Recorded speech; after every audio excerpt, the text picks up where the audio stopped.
네, 글로벌 전략가들 시간입니다. 자, 금리 인하 시기에 가장 관심 있게 분석해봐야 될 화학 업종과 또 생성형 AI가 바이오에 미치는 영향들, 그런 분석들 미리 접목하면서 전략 세워보도록 하겠습니다. 자, 오늘은 함께 해주실 케미컬 에너지 투자자문의 차홍선 대표님과 강혜경 제약고문님 모시고 이야기 나눠보도록 하겠습니다. 두 분 안녕하십니까? 예, 안녕하십니까? 네. 안녕하십니까? 오늘은 그 종목들 가운데, 기업들 가운데 금호석유와 또 미국의 듀퐁과의 좀 비교 분석을 좀 해주신다고 하는데 어떤 것이 가장 특이할 만한 사항입니까? 미국의 듀퐁은 시가총액이 40조 원입니다. 그리고 한국의 금호석유는 시가총액이 4조 원입니다. 네. 딱 10분의 1이죠. 10배. 10배 차이 납니다. 그죠? 근데 과연 10배 차이가 나야 되는지 분석해 보겠습니다. 그리고 지금 현재는 보면 말입니다. 미국의 지금 기준금리가 지금 현재 5.5%죠. 5.5%가 이제 물가 상승률이 3.1%이기 때문에 2% 정도의 이런 기준금리를 내릴 여진에 있다 이렇게 보고 있습니다. 그래서 금리 인하 수혜주를 큰 그림으로 제가 볼 때는 조금 더 강하게 관심을 가져야 된다. 그런데 금리 인하가 지금 이제 6월 달 될까? 뭐 예를 들면 7월 달 될까? 이렇게 생각하시는데 그게 아닙니다.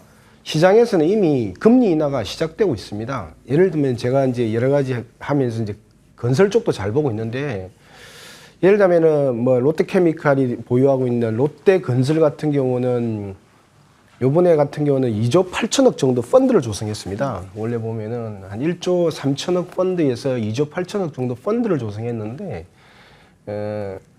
기존에 보면은 그 1조 3천억 펀드를 조성할 때 얼마냐면은 금리가 11.5%였습니다. 시중금리가. 은행에서, 증권회사에서 빌리는데도 11.5%였는데, 그럼 지금 금리가 얼마냐면은, 얼마나 빌리냐면은 4대 시중은행에서 빌리는데 8.5%로 빌렸습니다. 3년 만기도. 그것도 처음에는 1년 만기인데 3년 만기. 그래서 3%나 금리가 큰 폭으로 내려가고 있다. 이렇게 보시면 될 것 같아요. 그래서 금리 인하는 내가 6월 달에 미국이 기준금리를 내리면 사야지, 금리 인하 수혜주를 사야지 넣습니다. 지금 벌써부터 움직이고 있습니다. 그래서 금리 인하 수혜주를 사야 되는데 제가 볼 때는 이건 큰 그림입니다. 화학업종은 전통적으로 금리 인하 때 큰 폭으로 올라가는 특징이 있습니다. 여기서 잘 그림을 보시면은 2008년도에 금리 인하했습니다. 그죠? 기준금리 인하했고 2020년도에 금리 인하했는데 금리 인하했습니다. 그럴 때 한국의 금호석유가 어떻게 움직였는지 한번 보겠습니다. 그 다음 장을 보시면 알 수 있는데요. 2008년이라고 말씀드렸습니다. 시가총액 6조 원 같습니다. 그 다음에 2020년에 말씀드렸습니다. 시가총액 8조 원 같습니다. 그 제가 볼 때는 이번 금리 인하죠. 이번 금리 인하 사이클에서는 제가 볼 때는 전고점이 8조 원을 넘어갈 걸로 이렇게 보고 있습니다. 왜? 본인들은 이제 여러 가지 증설이라든지 고부가 제품으로 많이 바꿨거든요. 그래서 제가 볼 때는 금리 인하가 지금 벌써부터 되고 있고 수혜받는 기업들은 이미 오르기 시작했기 때문에 금리 인하 수혜 기업에 관심을 가져야 된다 이렇게 보고 있는데 그럼 듀퐁과 한번 비교해 보겠습니다. 우리나라 화학기업들은 현저히 저평가되어 있습니다. 자, 보시면 알겠지만 앵커님께서 보시면 알겠지만은 빨간 게 한국의 색깔 금호석입니다. 그죠? 파란 게 미국의 색깔 미국의 듀퐁입니다. 자, 순이익인데 어디가 더 앞서 있다고 보세요? 그러니까 붉은색이 보면은 최근 3개년가 보면은 거의 파란색의 순이익의 90% 육박했다 보이지 않습니까? 네네. 그리고 오히려 보면은 큰 폭으로 적자를 실현한 적이 있었습니다. 듀퐁 같은 경우는. 그러니까 순이익은 지금 현재 90%입니다. 둘 다 정밀화학 중에서도 고부가 제품을 추구하는 화학기업으로 변신하고 있는 기업입니다. 금호석유는 전기차용 타이어에서 어디는 의료용 장갑이라든지 이런 같은 경우는 니치마켓에서 굉장히 고부가 제품들이거든요. 그래서 기업 구조가 많이 변하고 있습니다.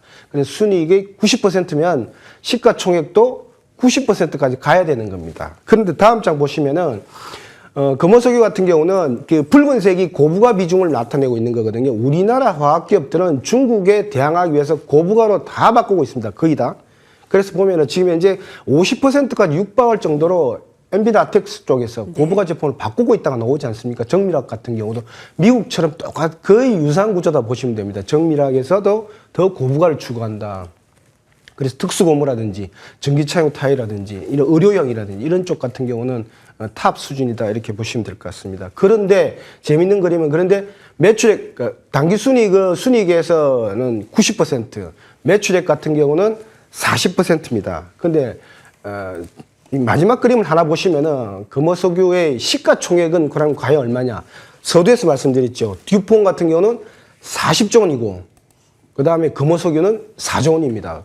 순이익은 왜 전체의 90% 차지하고 금리 인하가 되면은 둘 다 턴어라운드 큰 폭으로 할 걸로 보고 있습니다. 그죠? 많이 올라갈 걸로 보고 있습니다. 그러면은 오히려 금호석유가 더 이익 증가폭이 더 클 걸로 저는 보이는데 그런데 왜 시가총액은 10분의 1밖에 안 될까요? 자, 우리나라 기업들이 한국 화학 기업들은 많이 이렇게 숨은 진주처럼 숨겨져 있어요. 저평가돼 있다고 봅니다. 그래서 우리나라 대한민국 정부가 지금 이제 밸류 프로그램을 강조하지 않습니까? 네. 일본 정부처럼.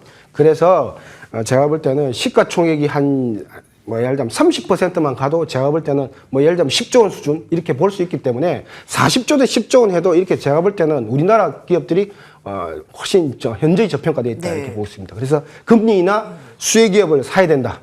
관심을 가져야 된다. 저는 그렇게 보고 있습니다.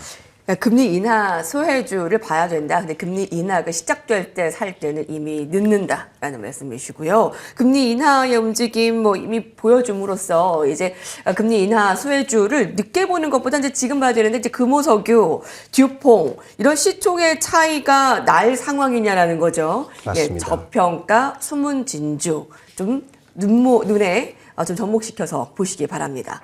다음 질문은 이제 현 AI에 집중되는 이 시장에서 이제 바이오에 어떻게 좀 확산이 되느냐라는 건데요. AI 기술력이 대단한 게 접목되는 부분의 확산력이 어마어마하다라는 겁니다. 빼놓을 수 없는 분야가 글로벌 시장의 메가 시장 바이오인데요. 그 콜라보의 잠재력이 지금 어떻게 일단 보여지고 있습니까? 바이오에 적용되는 이 생성형 AI가 바이오에 적용되면서요. 바이오 혁명이 일어나고 있습니다. 이걸 크게 와닿으실까 이제 저는 느낌이 드는데 저는 이 분야를 지금 생성형 AI가 바이오에 적용되는 걸 보면서 너무 놀라워하고 업데이트하면서 참 즐겁기도 합니다. 이 앞으로 우리가 겪게 될 이 미래가 이 바이오 혁명으로 얼마나 많이 바뀔까 하는 생각을 하게 되는데요. 그럼 우리가 이제 투자를 할 때는 이 생성형 AI에 관련한 기술을 가지고 있는 기업 아니면은 이 기술을 이용하는 바이오 기업에서 이제 투자를 해야 될 텐데요. 생성형 AI 기술을 가지고 있는 대표적인 기업 엔비디아는 최근까지 이제 가파르게 주가가 상승을 이어왔고요. 또 다른 매출액을 이어갈 수 있는 거를 좀 기다리는 상황으로 지금은 보입니다. 그래서 오늘은 그러면 이 생성형 AI 기술을 이용하는 이 바이오 기업에 대해서 좀 더 이렇게 들여다보려고 하는데요. AI 기술은 여러분들이 아시는 빅파마 대부분의 기업들은 다 활용을 합니다. 네. 일라이릴리, 파이자, 머크, 노바티스, 아스트라제네카 다 활용을 많이 하는데요. 그중에 최근에 있었던 엔비디아 GTC 2024에서 엔비디아가 이제 이 발표를 했죠.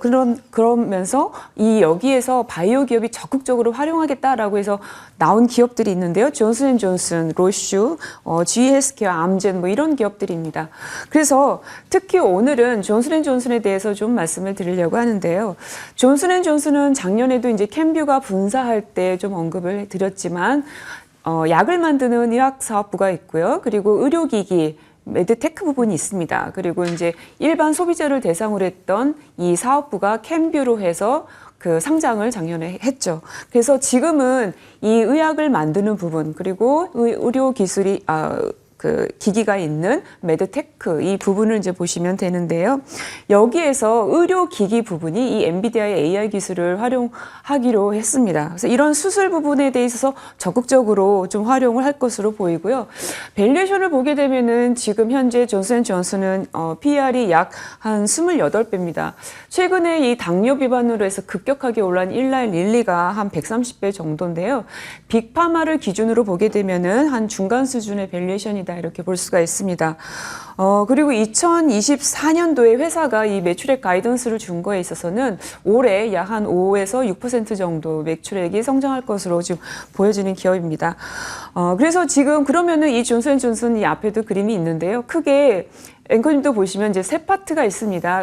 의약을 만드는 부분이 있고요. 그리고 메드테크 용어를 기업이 조금 바꿨습니다. 그래서 파트 사업 부문별이지만 제약, 의료기기, 그다음에 소비자. 근데 여기는 세 번째에 있는 거는 캔뷰로 상장을 됐다 이렇게 보시면 되고요. 과거의 매출액 추이인데 보시면 의약 부분이 가파르게 성장을 하죠. 이 부분은 항암제 그리고 폐동맥고혈압 부분이 한 17% 이상씩 성장을 하고 있는 부분입니다. 그래서 예전에 이제 존슨앤존슨 그러면 제 기억에는 면역 치료제 관련한 기업, 그다음에 전 세계에서 매출액 1인 기업으로 이제 기억을 하지만 지금은 이렇게 변화를 하고 있고요. 항암제 그리고 의료기기에 있어서는 AI 기술을 적용해서 발전해 가고 있다. 네. 이렇게 보시면 됩니다. 2025년에서 2030년이 되면 존슨앤존슨이 이제 언급을 한 부분들이 있죠. 이제 전략상 얘기하는 부분들이 50억 달러면 예를 들어서 한 6조 원 이상 되는 매출액을 갖는 제품을 10개 이상, 그다음에 한 1조 원 이상은 15개 이상은 확보를 할 것이다. 이렇게 회사는 언급을 하고 있습니다. 그래서 국내 투자를 전략으로 보게 되면 앞서 이제 언급을 드린 것처럼 AI 이 관련 기술을 가지고 있는 기업 아니면은 이거를 활용하는 기업일 텐데요. 특히 이제 국내에서는 윤석열 대통령이 최근에 언급한 부분이 있으시죠. 첨단 바이오에 대한 R&D 투자를 강화하겠다라는 부분이 있었고요. 여기에서는 2035년도에 200조 원대까지 성장을 시키겠다라는 부분이 언급되어 있기 때문에 여기에는 인공지능 그리고 디지털 기술이 융합된 부분입니다. 그래서 이러한 부분은 투자에 있어서 네. 참고를 하시면 참 좋겠다 이렇게 좀 보고 있습니다. 네, AI가 미치는 바이오의 영향 정말 어떻게 설명해야 될까 할 정도로 엄청나고 바이오 혁명이라고 하시면 되겠죠. 네. 네. 그 업데이트를 하는 것 자체만으로도 좀 즐거운 일이라고 하셨는데 우리 건강에 뭐 수명 연장에 뭐 엄청나다라고 하니까 뭐 예상을 하던데요. 특히 이제 정부의 정책까지 좀 가미가 된다면 그에 좀 전략을 짜는 데 도움이 될 것 같습니다. AI는 그 가운데 이제 엔비디아가 있잖아요. 실제로 이제 엔비디아가 이제 계속 새로운 목거리에 이제 바이오에 좀 접목시키는 기술을 어느 정도로 예상할 수 있을까요? 예, 이거를 들여다볼 수 있는 게 최근에 있었던 엔비디아 GTC 2024에서 발표된 거고요. 여기서 차세대 GPU 그 블랙웰이 발표가 됐는데요. 이 부분이 정말 저는 좀 놀라웠습니다. 이 칩이자 이 플랫폼이라고 볼 수 있는 이 블랙웰인데요. 여기에서 이제 이 바이오 분야에서 이 기업들이 적용을 이미 이제 하기 시작했다라는 부분이고요. 우리가 생성형 AI 챗GPT 생각하실 때 여러분들은 두 가지 질문을 좀 하셨을 겁니다. 내가 잘 모르는 부분, 그 다음에 내가 아주 잘하는데 얘가 대답을 어떻게 하나. 그런데 이러한 부분들이 생성형 AI가 바이오에 적용된다라는 거는 여러분들이 그 경험을 하실 때 답을 안 하는 경우가 없었죠. 오답도 막 하는 경우가 있는데 만약에 이게 생명을 다루는 바이오 분야에서 이런 게 된다라고 생각하면 아찔하죠. 그런데 이게 생성형 AI가 접목이 됐다라고 하는 거는 여기에 고퀄리티, 양질의 데이터가 엄청나게 학습이 됐다라는 걸 의미하기도 합니다. 그래서 이런 부분들이 쓰인 거고요. 여기에서는 이번에 발표된 거는 확장형 AI 그 모델들이 더 발표가 된 겁니다. 바이오니모 같이 생성형 AI는 예전부터 이제 계속 언급을 해드렸는데 이러한 부분들이 더 확장형으로 GPU와 블랙웰과 함께 더 발전할 것이다. 지금 이렇게 보고 있고요. 각각의 기업에서 이제 앞서 말씀드린 존슨앤존슨, 뭐 노보노디스크, 암젠 그리고 GE 헬스케어들을 이렇게 찾아보시면 각각 의료기기 아니면 신약을 개발하는 데 있어서 이거를 이 엔비디아 기술을 활용하겠다. 그리고 이런 구체적인 내용들이 있기 때문에 이 부분들을 참고하시면 좋을 것 같습니다. 예. 엔비디아도 빠진 AI 신약 개발, 가속화 분석 잘 들었습니다. 네, 지금까지 케미컬 에너지 투자자문의 차홍선 대표, 강혜경 시장고문과 함께했습니다. 감사합니다. 예, 감사합니다. 자, 4월의 첫 거래일 여러분들에게 좋은 힘이 되길 바라면서 저희는 여기서 인사드리겠습니다. 시청해주신 여러분 감사합니다.